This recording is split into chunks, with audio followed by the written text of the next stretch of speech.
Agajing lekai FIFA Women World Cup Round of 16 hapreng ka England Persia ika Nigeria. Bad kane ga sin ga baar bagine ki artli gi kenhun kini kendu agajing lekai FIFA Women World Cup. Kasin ga badingkong bagine ki artli gi kenhun ki kendu dei husnem khat khandai spa khandai peusan. Haba fai shakare ga jing lekai ha kela step baro artli gi kenhun. Kila ile kai Henry gi klemla ban tep gol hadu bukut ka kela step. Bad haga kelamit ka jing lekai ka long maria khat haga ba omdon ki bala bat ban khija Henry hashwa ban kut ka jing lekai kata ha ka minit ka ba pra peusan lengba ka jing rap jong ka VAR ka England ka ha ban yele kai tang shi peungot hadin ka jing yo red card jong ka Lowry James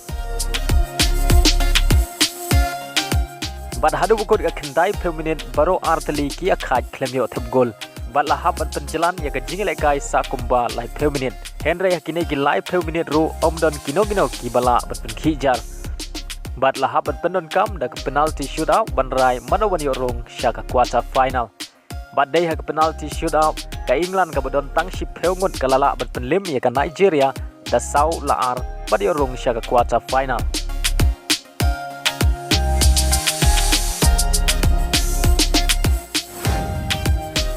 Agawai pat ka jingile kai round of 16 hapreng ka Australia Persia ka Denmark bat kani ka dei ka sin ka ba ar bagine ki ardhale gi kenhun bagini ka ndo ka jingile kai FIFA Women World Cup aba pai shakani ka jingile kai ka Australia kala yo shwa bat khi jar ningkong tang ha ka minute ka ba ar khundai lengba ka Caitlin Ford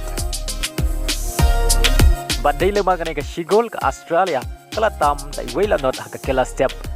Bad haga kel amit ka jingle kai ka long maria khat Henry haka minute ka bah nyau peu ka Australia kala yo biang ban thep ye ka gul ka ba ar lengba ka roso